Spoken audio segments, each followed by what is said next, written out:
Hey guys, in this video, I'm going to quickly go over how you can change the date and time on your Windows computer. So down here on the taskbar, we can find the current date and time. And if we right click on that with our mouse, that gives us this pop-up menu where we can adjust the date and time. So we're going to click on that.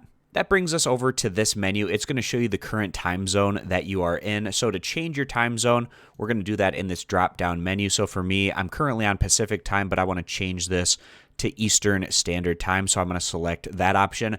Now, if you manually want to change this, then what you need to do is where it says set time automatically, we're going to turn that off.